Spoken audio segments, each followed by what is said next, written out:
The world is splintering into the West versus the rest.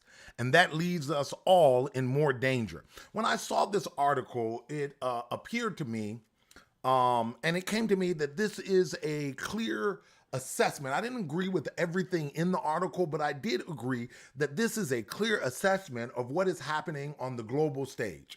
We are entering a time where it is the West versus everyone else. The Western Alliance has created their allegiances. They've developed their own ethos that leads them to engage in geopolitics in ways that others are seeing as unfair, exploitative, and it's creating a situation where the enemy of my enemy is my friend. And never before have these countries coalesced in this way to create a block of countries that are positioning themselves to challenge the West, both militarily and economically. We've not seen this before. And so the world is splintering, and it is causing one of these alliances, meaning the West, is in decline, while the other alliance, this global South, is ascending. And this is a crisis for global security, and it's a crisis for those of us who live in the West. Why the global South is rising at the expense of Western powers, with wars in Ukraine and Palestine. The rest of the world has generally been on the right side of history and shown far greater political acumen. Now, I don't know about the last statement about the political acumen, but I do know that the global South has taken a look at these interventions in Libya, in Iraq, in Syria, and the illegality of these interventions, the fact that the rules that the Western countries themselves created made these interventions illegal, but still Western powers engaged in this type of adventurism and imperialism. And as a result, they've lost the moral high ground when it comes to trying to lecture countries about their morality, lecture them about human rights, lecture them about the use of force. And that in and of itself is one of the reasons you see this coalescing of Iran and China and Russia and South Africa and other countries as an opposition to this Western alliance. And I want to present to you 4 reasons the West is in crisis. 4 reasons that we can look at what is going on and see that the Western countries are facing, those who are part of that bloc are facing an existential crisis. First of which is the Ukraine war. You cannot deny on the battlefield, Russia leans into a window of opportunity that Ukraine's trying to shut.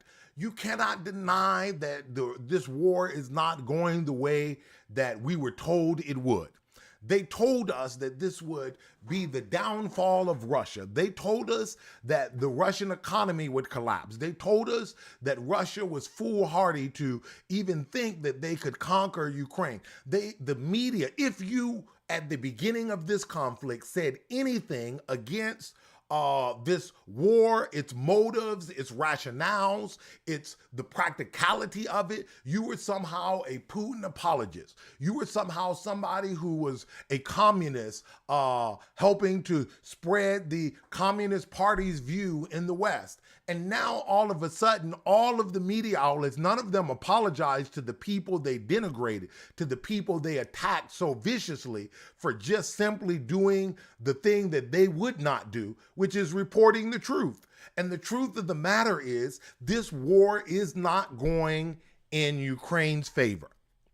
The truth of the matter is, when you look at the numbers at the outset of the conflict, when you look at what was happening at the very beginning, even then it is clear that this war was not going to be going in Ukraine's favor because of technological advancement that Russia had, but also because of the difference in population size. I know a lot of the commentators on the war show maps, and I'm just showing this one as for an example, but the reality is, yes, Ukraine has not recaptured a significant portion of territory and every day continues to lose more and more territory. But more devastating than the territorial situation, regardless of who's up or who's down, who's gaining or who's losing, is the human situation, the human cost of the soldiers of Ukraine. Ukraine has a smaller population than Russia. And if Ukraine continues in this war, this term aggressive attrition, I think is the best term to define what is going on in the war. This aggressive attrition is going to lead to the continued loss of personnel. And they don't have the personnel to continue a prolonged conflict with Russia. They don't have the manpower to be able to continue the losses that they are currently incurring.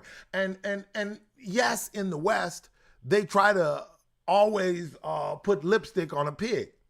But only till after this war is over will we really know how many people were lost on Ukraine's side. Will we really get a clear picture of the infrastructure loss, of the loss of productive capacity to the industries? We won't get a clear picture. The citizens of the world who are paying for this escalation, who are paying for the weapons, who are paying for this conflict, will not get a clear picture of what we are paying for until after the war is over. And that's partially because the politicians don't want us to know. And that's partially because the cowardly mainstream media is not interested in reporting to the people the facts of what they are paying for. Remember all of the lies that we were told. And this is a consistent thing in the West. The media comes out and tells us lie after lie after lie to support whatever the government wants to do. And then only later do they come back and report the truth of the matter. Look at what's going on. Ukraine withdraws from parts of Chasiv Yar as Russia advances. Now, don't you remember the lies that we were told? Oh, no significant territory. These are just small villages and towns. Then Bakhmut fell. Oh, these are small gains of just pasture land. Then Avdiivka fell. Then now the Chasiv Yar is being evacuated. And still and yet we are being told that Ukraine is winning, that Ukraine is succeeding, that we're achieving our goals, that everything's okay. Don't look at the facts on the ground. Don't look at what's really going on. Just continue to believe that the administrations around the world in the West know best what's best for us and the world, and continue to buy into it. I just want to pause here for a moment and thank you for watching and ask you to consider joining our members only Access Pass area. That way we can expand the program from twice a week, hopefully to daily.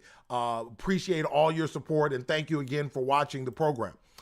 Near Ukraine's front line, a devastated community takes stock after Russian advances. We are being told that everything's okay.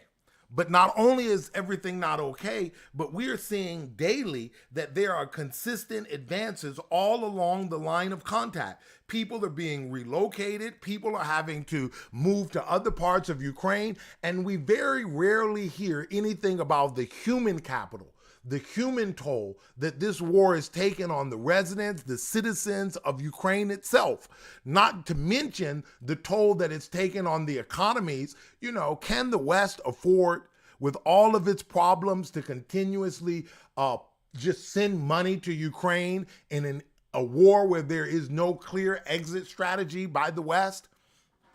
What about the schools? What about the roads? What about the infrastructure? What about the dying cities and towns where manufacturing have been moved overseas? What is these Western countries going to do for their residents? Can they be locked in an endless war in Ukraine?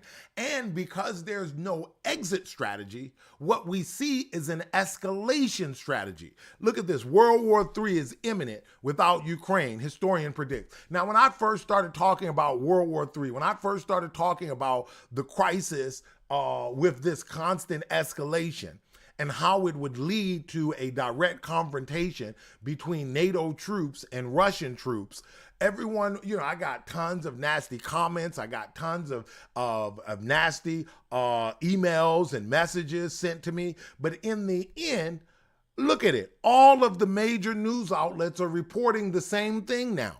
Ukraine warns of World War III ahead of long-stalled Congress aid. NATO risks World War III in Ukraine while lining the defense industry's pockets. essentially the only winner in this war is the defense industry, because everyone else is going to end up and has ended up as a loser. The taxpayers, American taxpayers, the European taxpayers are losers. The Russian taxpayers and citizens are losers. Everybody's a loser. The Ukrainians are the biggest losers, because not only are they losing their lives and their cities and towns being destroyed, but their economy and their economic capacity is being destroyed. And all we see is escalation.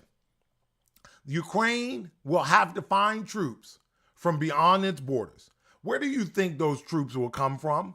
Where do you think the soldiers will come from when the advisors are not, if you're an American, you understand this notion of military advisor, because in Vietnam, America had 50,000 advisors. They were nothing more than troops fighting in the frontline positions by using the term advisors to get away from having to declare war. And we're seeing the same pattern reemerge, where Western countries are sending advisors, and the numbers of advisors are consistently increasing. And ultimately, we will be in a situation like in Vietnam, where these advisors are fighting in frontline positions and escalating us closer to nuclear war. Because after the troops come in and begin to interact and fight head to head, the only escalation left is nuclear. And you already see that becoming the topic of the day. Macron wants to open debate on European nuclear deterrent. If you cannot deter or dominate the world through conventional munitions, you have to turn to nuclear munitions. That's the only way to keep an imbalance. And that's what, when we talk about France and its defense, what it calls defense, what it really is talking about is control of the world. The West sees itself losing control of the world, control of the military, control of the defense infrastructure, as well as it sees challenges to its economic position from people who are not European and who are not a part of the Western coalition. Russia says it is considering nuclear shift and tells West it is playing with fire. We are seeing the beginning of another nuclear arms race. We are not only in a hot war in Ukraine, but a cold war that will increase the proliferation of nuclear weapons is already underway. The United States is deploying more nuclear weapons, so is Russia. Russia is deploying nuclear weapons to Belarus. It is looking at helping North Korea with its nuclear technology, and it could also continue and help Iran or Cuba or any other country in the global south increase its munitions, as well as help it move towards becoming a nuclear power. This is a nuclear escalation that is inevitable. It's inevitable as the United States continues to send missiles. Do you think that the people in Moscow are going to sit on their hands and watch American-made long-range weapons be fired into the heart of Moscow, into the capital? What would happen if another country allowed its weapons to fly into Washington, D.C. and destroy neighborhoods and cities? Don't you think that the United States would respond forcefully? That's what we're debating in this Ukraine conflict, whether it's a smart idea to launch weapons into Moscow. And ultimately, if that occurs and we're moving closer and closer to that eventuality, we will see tactical nuclear weapons used throughout Europe. There's no getting around that with the type of escalation that the Biden administration has chosen as its only strategy. And I'm going to talk about that a little later with one of our viewer comments. I appreciate all the comments that the viewers leave, and I try at the end of each program to go through those comments, and I'll do so today.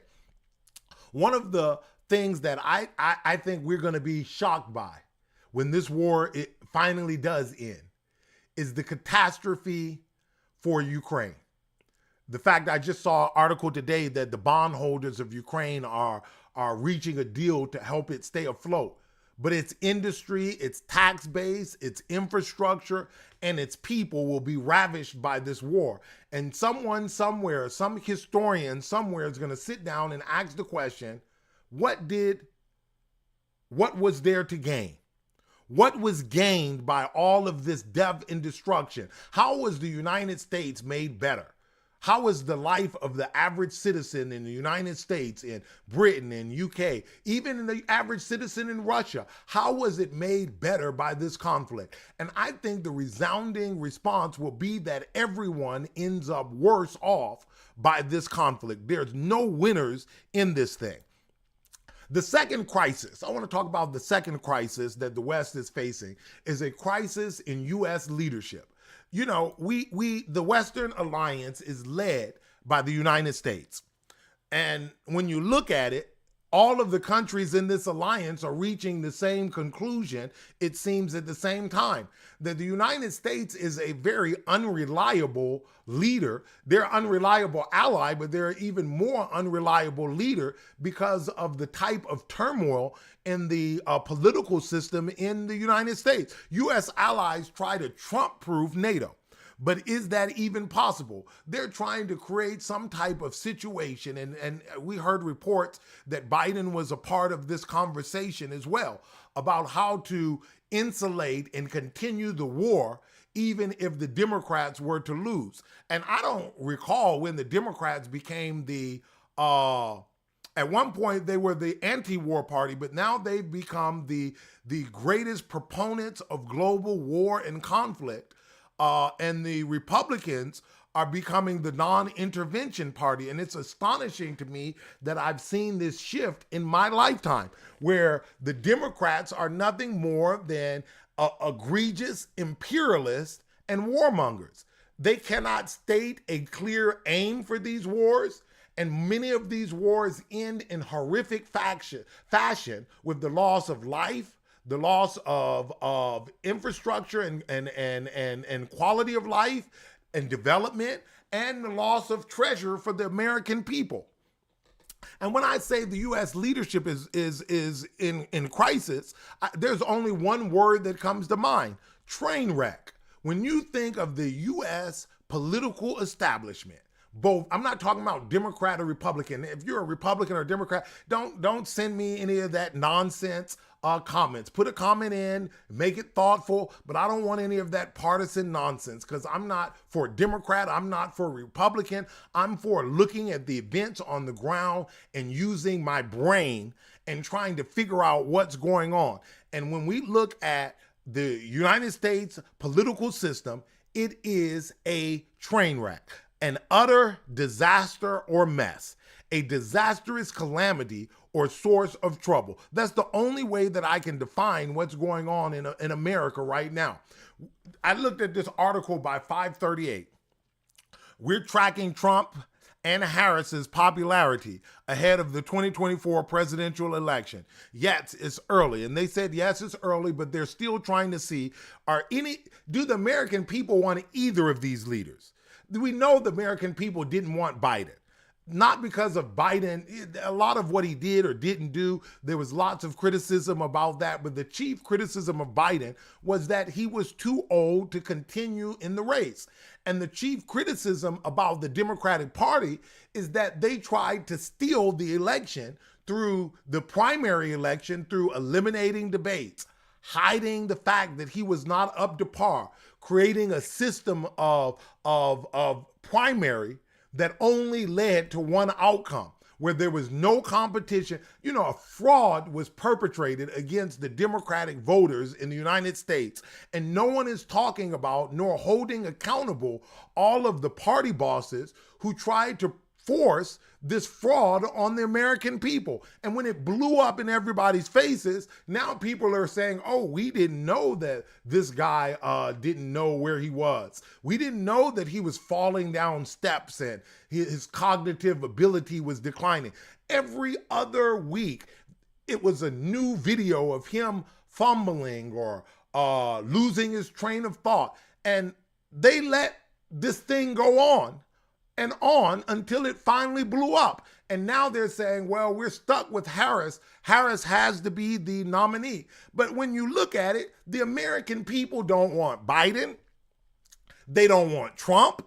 They don't want Harris. They don't want any of this clown car of individuals that are being put before them. And it's the party system that is leading to people who are maybe able to generate a majority in a primary, but the majority of people don't want them. So you can get a enthusiastic fringe in the Republican primary where there's 8 or 9 candidates running, and get a candidate with 35, 40% of the vote, and they end up being the nominee. And likewise, you get the same thing on the Democratic side. But the American people as a whole look at their leadership and say all of it is a clown car. Look at the unfavorability numbers of Donald Trump. There was a time when the parties would never run someone with this high unfavorability. Look at the Clinton unfavorability. We have seen this problem now for years where these candidates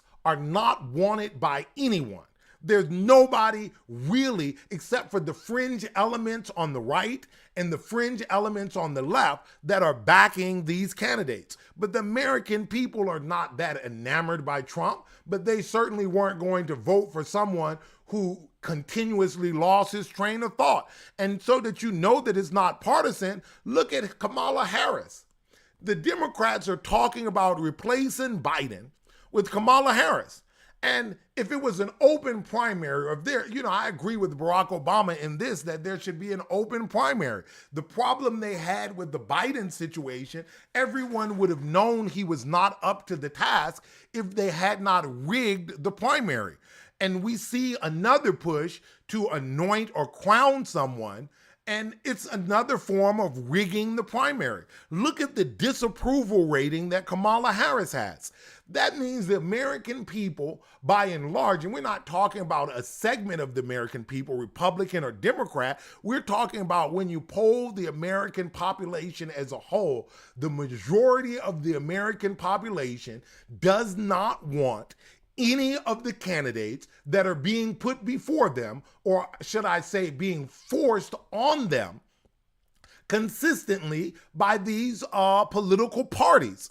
And it's leading to a crisis of confidence where the American people no longer have faith in what they're being told. They no longer have faith in the leaders who are leading them. Look at this poll. This is from Pew Research Center. Americans increasingly say influences of China, Russia, and India have been getting stronger, while U.S. and European influence has been getting weaker.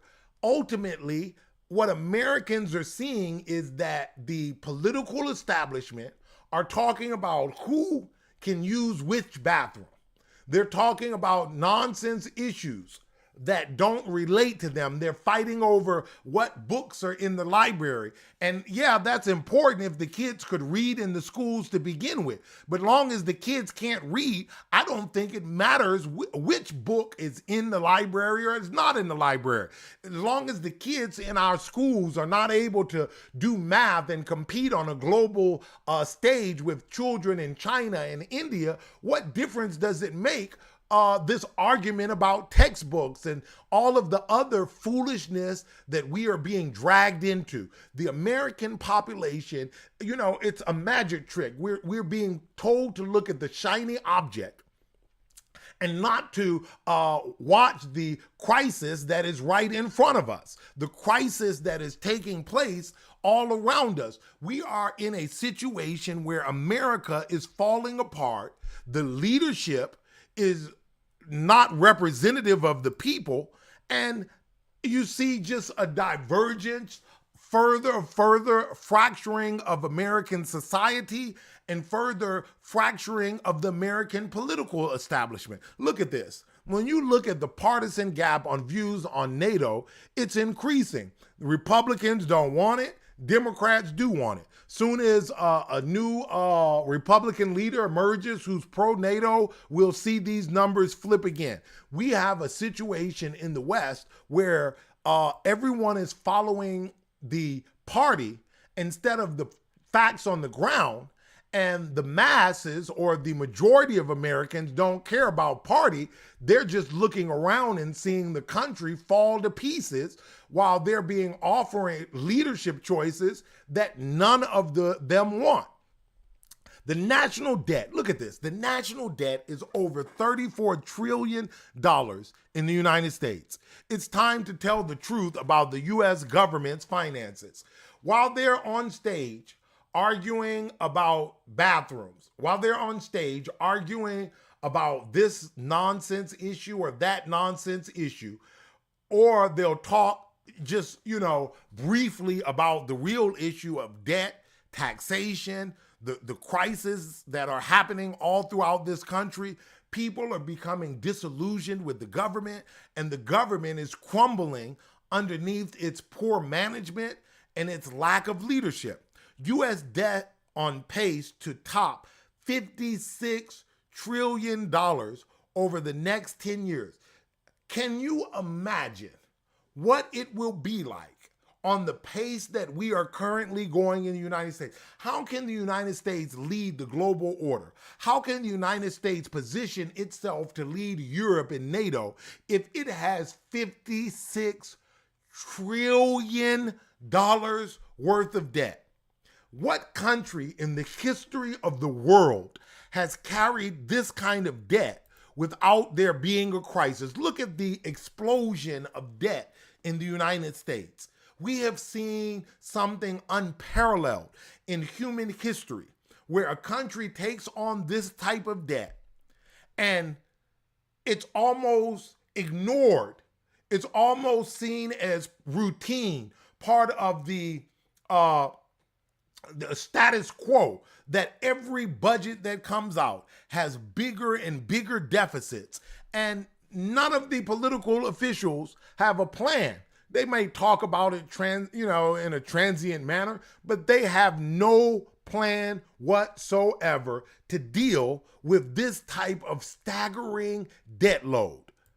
You look at it, the interest cost exceeds spending on other programs. When you look at the interest that we're paying, $339 billion, and this is not me saying it, so you don't have to get mad. This is from the Congressional Budget Office and Committee for a Responsible Federal Budget. Look at this. We spend more money on debt service. That's not even the debt itself, it's debt service, than we do on science, space, and technology, supplemental security income, SSI, higher education, housing, elementary, secondary, and vocational education, transportation, federal, civilian, military retirement. These are for our federal employees, but importantly, our military veterans. We spend more money on debt service, Social Security, disability insurance, food and nutrition services, veterans programs. Look at the interest. What would happen if we could take that money and invest in the people of this country, its infrastructure, its economy, its small rural towns that have been abandoned, its manufacturing sector? What would America look like? But because we are sending money everywhere under the sun, because the leaders are spending like drunken sailors, they kick the can down the road, and when the road runs out, they start kicking the can sideways. There is a leadership crisis in the United States that will allow debt to continue to rise at this level. But it's not just the debt that we have no answer to. Look at the senior crisis in America. We talk about, in Europe, they talk a lot about pension or poverty. But in America, it's hardly brought up. Will Social Security run out? Here's what could happen to your benefits. The reality is we've got a system for taking care of our seniors that is turning into more and more a Ponzi scheme, where you've got the workers today trying to pay for the workers of yesterday. And every time you look at it, there's not enough money going into the system to pay out all of the obligations that are needed. This system I think was poorly conceived from the beginning because it's set up like a Ponzi scheme instead of an insurance. It's not really insurance, and it's not really retirement, because in retirement, you put money in your own account that you control, and based on what you've saved, that's what you get. It would have been better for the federal government to provide matches or subsidies to help, but not to be on the hook for this type of system where, the baby boomers are the largest generation. And then you get smaller subsequent generations as the population of the country is dwindling, who cannot pay the types of money necessary to keep older generations from poverty, considering how much longer they're living. And as technology increases, we hope that people's lifespan will continue to grow. And so as lifespans continue to grow, the problem's not going to get better, it's going to get worse. The streets, America's hidden retirement home. This is not me saying, this is U.S. News and World Report, that more and more Americans are being forced to retire in homelessness, sleeping on the streets because there's a problem with the economy that does not enable them to save sufficiently. These 401ks, most people are not able to save enough money in their 401k to retire comfortably. And Social Security is not paying them enough to stay off the streets. We look at America and it is crumbling within, and there's a leadership crisis that is taking place. But also, the West has no answer. This is the third reason why the West is in crisis, because they have no answer for the bipolar world. The world is shifting. Why Washington has struggled to find the right policy formula for Iran. How Iran defied the U.S. to become an international power. Russian-Iranian cooperation and threats to U.S. interests. The Washington and the West have no answer to the emergence of a Russia, Iran, North Korea, China, a global South coalition that is both military and economic.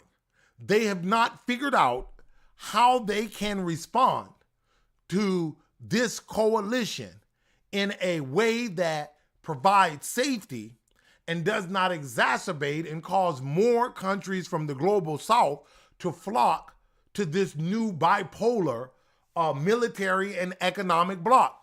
America can't stop China's rise. That's one of the great fallacies of American foreign policy, especially under the Biden administration and under the Trump administration as well, is that in order to deal with China, you had to stop China from growing and developing its economy.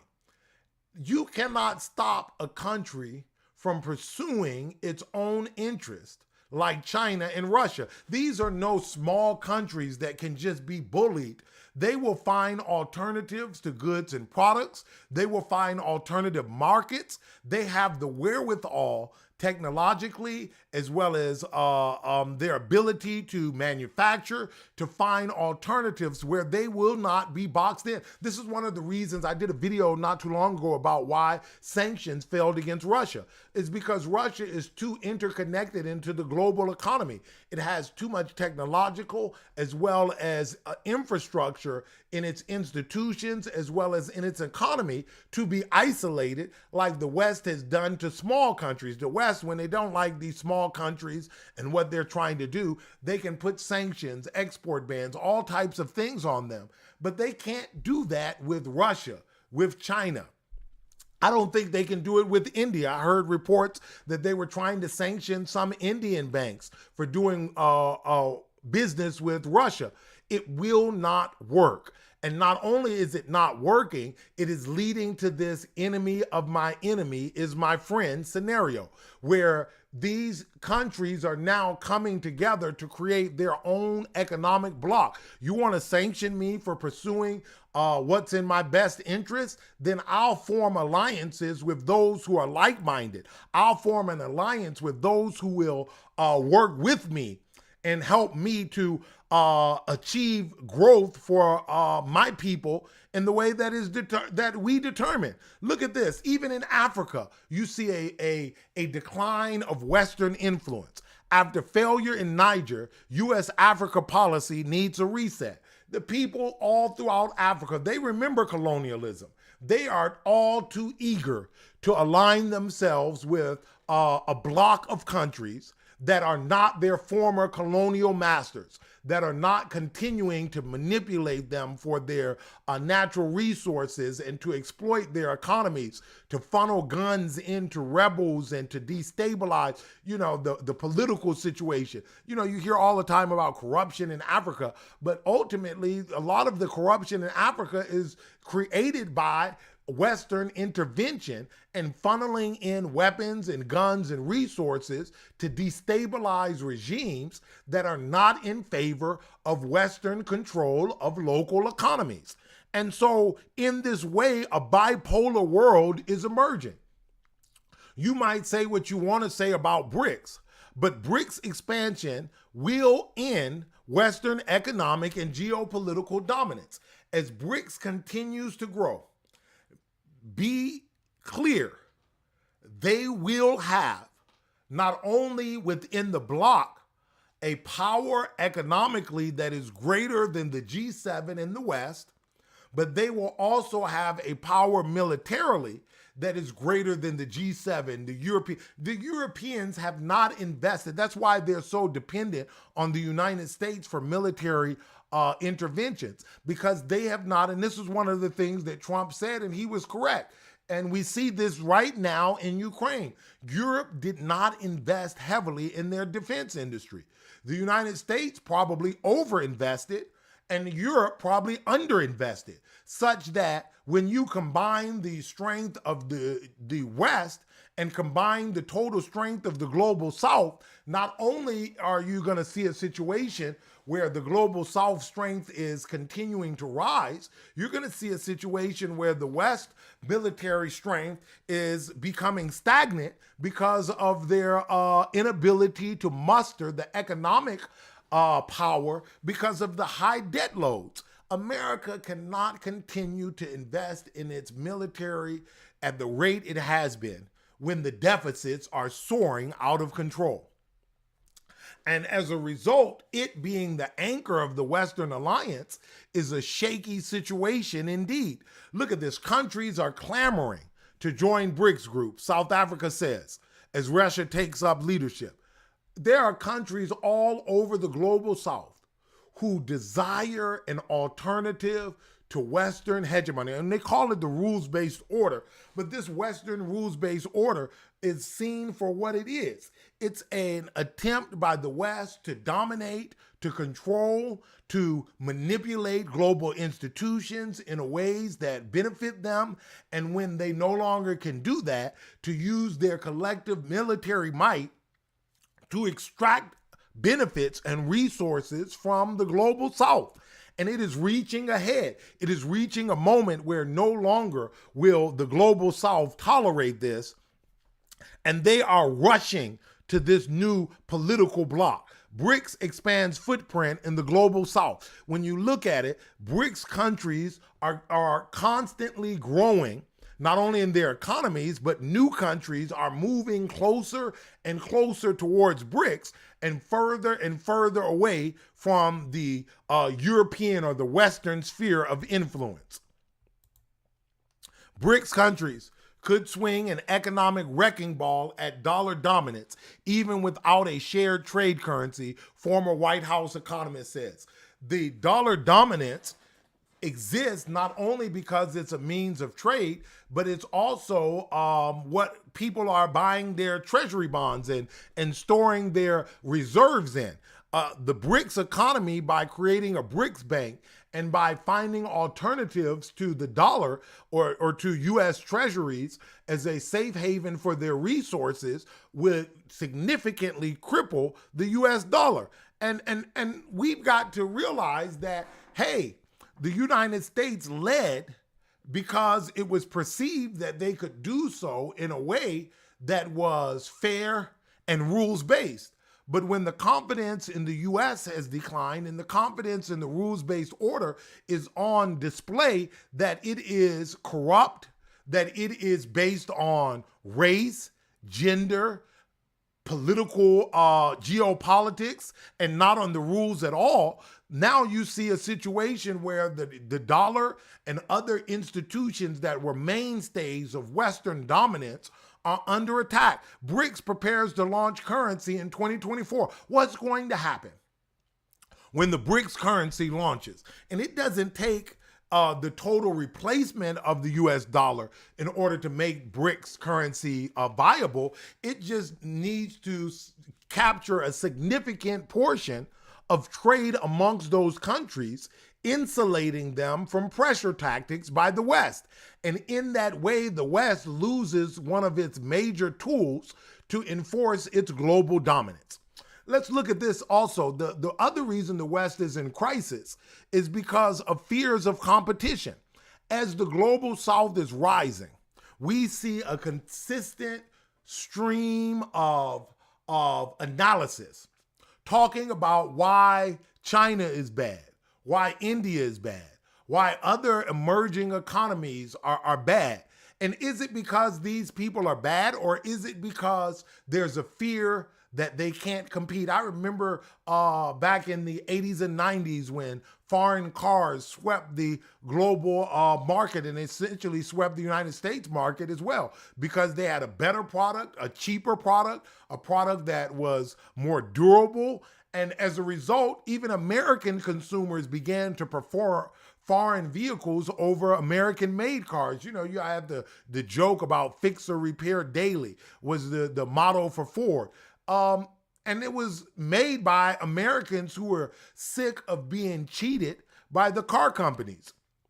We see the same thing happening again, where America finds itself, where the Western powers find themselves on the back foot as China is pushing forward in EV and pushing forward in renewable energy technology, along with other countries that are trying to grow their economy like India, pushing forward rapidly and continuing a consistent economic growth strategy that is focused on using their resources and leveraging their human and economic capital to expand the economy and the quality of life. Look at this. China's automakers take the world by storm with the electric vehicle push.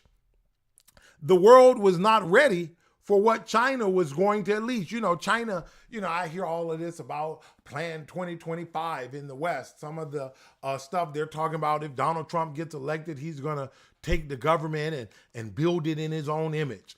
Well, in China, they're not arguing over no nonsense like that. They got a Plan 2025 that was started back in 2015, and it was about pushing the economy forward. They're not arguing over foolishness like racial foolishness and ethnic foolishness and all of this nonsense that we are in the West. They're not playing identity politics. They're worried about global domination through economic competition. How China's car companies built so wide a lead in the race to make EVs. This is Bloomberg. This is not me saying it. This is Bloomberg saying that companies like BYD are light years ahead of their American counterparts. And I get so sick of Elon Musk. Go make cars, better vehicles at lower price. Go lobby for better infrastructure so people can use the cars you make. Get out of politics, get off the TV screen, get off of X, and go make cars. That's the problem in America. We're so caught up with all of the other shenanigans and nonsense, we lose sight of the fact that overseas, they're not fighting culture and diversity wars, and they're focused on bringing their country into the new economies and technologies that will drive the world. China using industrial robots at 12 times US rate. We need to get out of the race baiting. Get out, and when I say race baiting, I'm saying race baiting in the West occurs on both sides. The conservatives have their form of race baiting, and the liberals have their form of race baiting. And while we're doing all this race baiting and identity politics, while we're arguing, don't you know in China, in India, in Russia, they're focused on building their economies. They're focused on things that matter, galvanizing their strength around economic growth, military growth, around educating and equipping their young people for the jobs and the technology of the future. And we're still funding schools based on racism in the West. We fund our schools based on the color and the geography and the neighborhood that this. They're not doing that in China. They're focused on creating a workforce that can compete. They're not focused on sending weapons all over the world. They're focused on building bridges, high-speed rail, roads, factories. And you can say they're overcapacity. There's no such thing. Let me pause here. There's no such thing as overcapacity. That is a lie and a myth that is being propagated by the West to hide the failure of planning and the failure of leadership in the West. If a country overproduces, there'll simply be no buyers for the products. If you study capitalism, if you believe in capitalism, let them produce. But now if they produce products that are better than yours, and people want those products more than they want yours, then the group that's overproducing is the one that's left with cars still on the lot at the end of the day. The country that's overproducing is the one that's bringing products to the market that are either overpriced or low quality or both. Whoever is left with product at the end of the day, and you can look at American car manufacturers, look at American car dealerships, and how can you make the argument that China is overproducing when you've got stacked up cars that you can't move off of dealership lots, not only because of interest rates, but because who wants a $100,000 EV? The market for $100,000 electric vehicles is a very limited market. Now, we didn't say anything about China when they were making little funny robots and consumer products for entertainment, but soon as they moved to high-speed technology, soon as they moved to AI, soon as they began to train their young people to operate in these hybrid spaces with robotics, then all of a sudden there's this push that China must be contained. And I don't know if it's as much as China must be contained as it is that the leaders in the West need to get off their rear ends and create an education plan and a technology plan and an advancement plan that isn't about putting money into the hands of their political cronies and into their political factions, but is about actually achieving the goal of preparing the workforce and preparing our economy to compete in the future, as well as to provide living wages for people. These slave wages that are being offered in the West are not going to enable people to buy the products that they are producing. It's not going to lead to a good outcome over the long run. It is going to lead to greater stagnation. It is going to lead to more difficulty in the housing market and in insurance markets. We've got to not only train the people, but provide them with a livable wage. And if we fail to do this, we can't go around the world trying to stop others from developing by doing export bans on technology. It's not going to work over the long haul. I want to pause here and look at one of these comments, and I appreciate my viewers who leave comments, whether they leave the comments during the live broadcast or afterwards. I do try to go through and pick some of these comments to cover, and I want to thank this viewer in particularly, because if you leave a comment that's not just a snarky remark, but it's a comment that is insightful, that actually tries to deal with the issues that are presented either during the program or at any point, even if it's an issue that I didn't cover in the program, when I see a commenter who attempts to, and I don't agree with them, but they did leave something thoughtful. And so I want to cover it just briefly in the program. I'm very concerned about Trump's peace plan. Now, they're talking about the peace plan. This is from one of the short videos. They're talking about Trump's peace plan for Ukraine, his notion, and he said that he would threaten Russia by threatening that he will provide Ukraine with all of the weapons they need without restrictions on where they can use them if Russia doesn't come to the table, and that he would threaten Ukraine by saying he's going to cut off weapons deliveries if they don't come to the peace table. And he would bring both parties together and force them to negotiate a settlement. Now, that's what this viewer is responding to. And it's not my opinion. They're responding to, an article. I believe that article came from Reuters that was turned into a short. And they're responding to that article, to the short, which was based on that article. Trump has no leverage on Putin, but Trump can only blackmail Ukraine. Now, this is incorrect, because in the article as well as in the short, it says that the leverage that Trump has on Putin is the threat to provide unfettered, unrestricted military aid to Ukraine, like that which has not been seen before. Modern tanks, modern infantry fighting vehicles, long-range artillery, air support, airplanes, fighter planes, also with air defense systems. Trump would use that as leverage against Putin. But Trump can only blackmail Ukraine. And I don't know what blackmailing Ukraine is. If you say, if you don't do peace, we're not going to give you, I don't consider that to be blackmail, into accepting huge territorial loss to Russia. The question is, can Ukraine ever get that territory back? That's one of the issues. How much military support would be necessary for them to get that territory back, that Russian-speaking territory, back into Ukraine hands? And would the people in some of those territories really want to go back? Because there's lots of people in the Donbass who are fighting to leave Ukraine because of the oppression, because they were Russian speaking. And there were CNN articles about the way the Ukrainian government was shelling and bombing these Russian speaking towns in the east, and how they were starving these towns and mistreating them for years. But soon as the Ukraine-Russia war broke out, all of those articles, all of that reporting vanished from the mainstream media, from their websites, from their internet platforms and social media platforms. All of that reporting vanished. But the question is, what it would take. Now, we see in the last military offensive, with all of the equipment that was provided, only thing that Ukraine was able to seize was a small town called Robotny.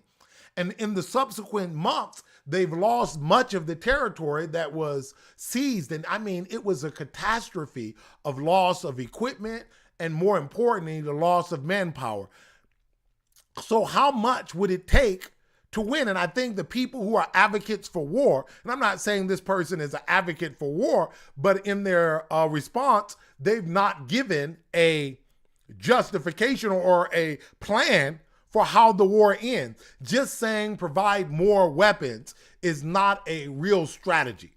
And that's one of the problems I'm going to get to in a minute. And if Ukraine is going to reject Trump's peace plan, Trump is going to cut off the weapons and ammunition supply to Ukraine. That is the whole thing, to use leverage on both sides to force them to the table. Trump is a showman, not leader. U.S. badly needs a Ronald Reagan type of president. And, you know, I wonder about this because Iran-Contra scandal.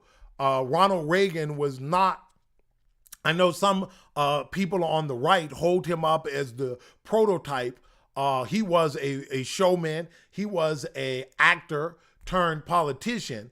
and much of what he did behind the scenes, when held up to the light, showed a lack of morality, a lack of, you're arresting people for drugs while you're also allowing the government to bring in drugs so that you can fund, illegal wars overseas. I mean, when you really look at what Ronald Reagan did, I don't know if we really need a Ronald Reagan type of president. But I also want to point out a simple fact. Like your comment states, it is the current position of Biden to not attend Ukraine peace summit and to not have a peace plan. Let me ask you a simple question. What is the peace plan that the Biden administration actually has, or the Democrats have? Have any Democrat enumerated a peace plan? The problem with the strategy of escalation after escalation is without an off-ramp or a peace plan, what you end up with is World War III followed by nuclear engagement. And I don't think you want that or anyone else wants that. But that's where this thing is heading as a result of this notion that any form of peace is capitulation. Any form of pressuring either side for peace is giving in to Putin. It sounds good, but in all practical purposes, what the alternative is, none of these people want to say, because it's clear that the alternative is World War III and nuclear conflict. And these individuals don't realize that everybody else in the world is talking about peace. Putin backs China-Ukraine peace plan, says Beijing understands the conflict. Hungary's Orban talks Ukraine peace with Putin, stirring EU outcry.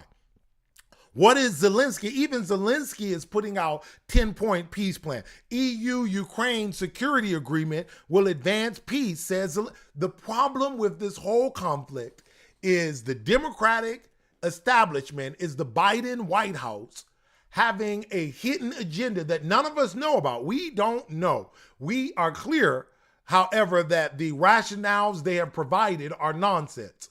We are clear on that. The problem is we don't know what the end goal of this war is.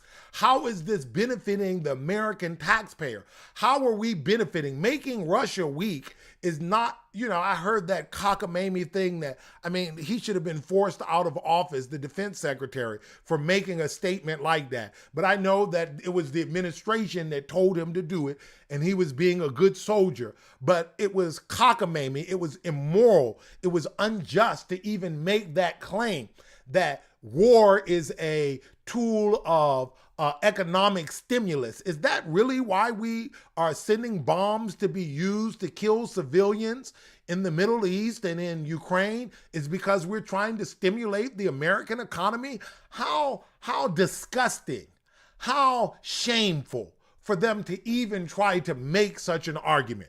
Why not be frank with the American people and tell us what the real goal is? Because if the goal was to collapse the Russian economy, that has failed.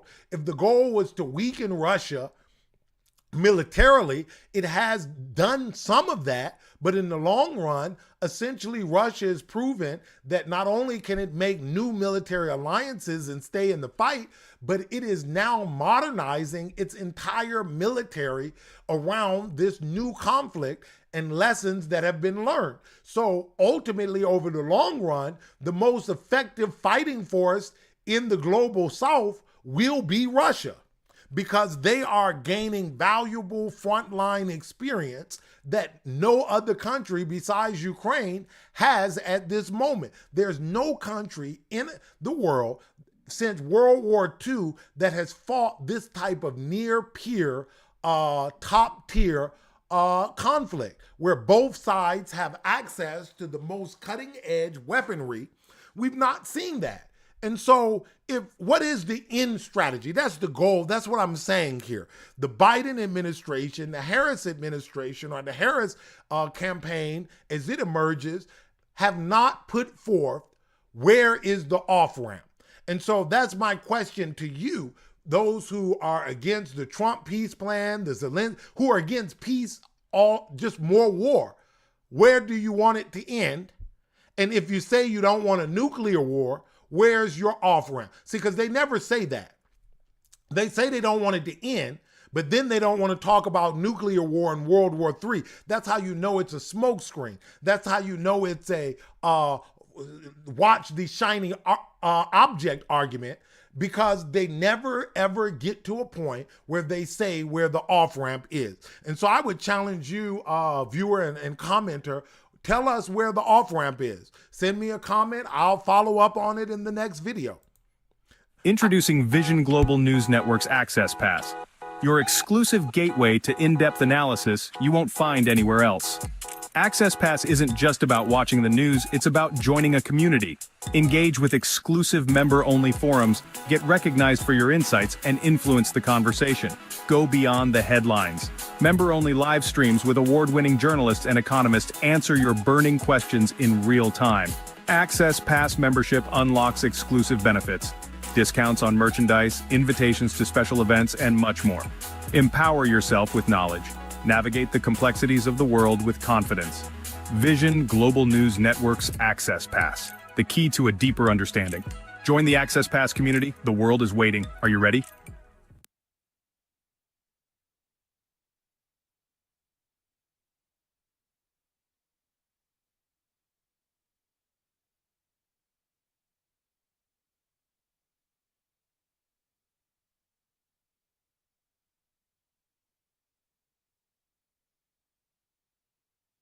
What if I told you that China is likely to be the world's largest economy by 2035?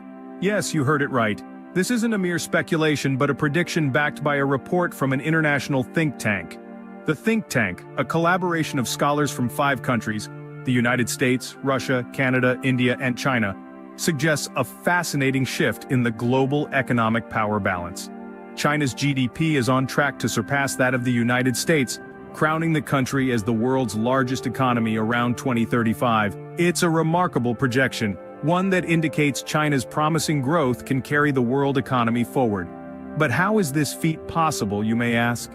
The answer lies in the concept of sustained and cumulative compounding interest, a principle often associated with finance and growth. Like an acorn growing into a towering oak, China's economy is expected to flourish under the gradual realization of high-quality development and the cultivation of new quality productive forces. This ambitious projection, part of 10 visions for China in 2035, was released during an international symposium.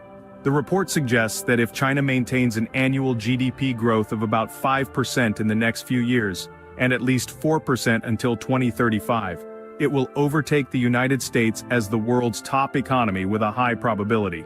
Interestingly, the vision is rooted in China's faster economic growth than the US, the continuous appreciation of the yuan, its increased internationalization, and the long-term bullish outlook for the yuan against the US dollar. The report also highlights the role of developing countries as the core engine of global economic growth, with their high growth rates potentially doubling global GDP in the next decade. A future where the dragon rises to the top. Quite an intriguing prospect, wouldn't you agree? A vision for 2035, you ask? Let me share it with you. Picture a world where China sits at the helm of the global economy, having surpassed the United States to claim the title of the world's largest economy. And this is not just a wild guess. It is an ambitious projection from a joint research report by a distinguished think tank team from 5 countries: the United States, Russia, Canada, India, and China. This vision is rooted in the belief in China's potential for sustained and steady growth momentum. The country has been consistently meeting and exceeding its annual GDP growth targets, and if it maintains this trajectory, it will likely continue to do so. The year 2024 is especially noteworthy, with China setting a growth target of around 5% for its economy, a figure that has surpassed the expectations of many international institutions. So, the 2035 vision is not merely a dream, but a potential reality. It's a reality that is grounded in solid economic principles and backed by a steadfast commitment to long-term growth. As we look towards the future, it's a vision that paints a compelling picture of what the global economic landscape could look like in just over a decade. A shift of power is on the horizon, and it's not just about China. The global economy is poised for a dramatic transformation. As per a report from a multinational think tank, developing countries are expected to become the driving force of global economic growth. In fact, their robust growth rates could potentially double global GDP in the next decade. China, the rising economic titan, provides a compelling example of this power shift. The country's economic performance in 2023 was nothing short of impressive. It achieved a year-on-year growth of 5.2%, outperforming its official target of about 5%. This accomplishment, in the face of numerous challenges, was heralded as a hard-won victory. Moving forward, China has set its sights even higher. For 2024, the country has established a growth target of about 5% for its economy. This ambitious goal has exceeded the expectations of several international institutions. The confidence emanates from China's investment efficiency, which outpaces that of the United States. If China invests about 40% of its GDP, it's projected that the country's GDP growth will hit the 5% mark. But let's not forget, this is not just about China. This shift of power underscores the emerging significance of developing countries in the global economic landscape. They are no longer mere spectators but active contributors to global growth. Their high growth rates, if sustained, could bring about a doubling of the global GDP in the next decade. This transformation is not without its challenges, but these countries have shown resilience and adaptability in the face of adversity. The tools to navigate these challenges are within their reach, and their potential for growth is immense. The global economic landscape is changing, and developing countries are at the helm. Introducing Vision Global News Network's Access Pass, your exclusive gateway to in-depth analysis you won't find anywhere else. Access Pass isn't just about watching the news, it's about joining a community. Engage with exclusive member-only forums, get recognized for your insights, and influence the conversation. Go beyond the headlines. Member-only live streams with award-winning journalists and economists answer your burning questions in real time. Access Pass membership unlocks exclusive benefits, discounts on merchandise, invitations to special events, and much more. Empower yourself with knowledge. Navigate the complexities of the world with confidence. Vision Global News Network's Access Pass, the key to a deeper understanding. Join the Access Pass community. The world is waiting. Are you ready?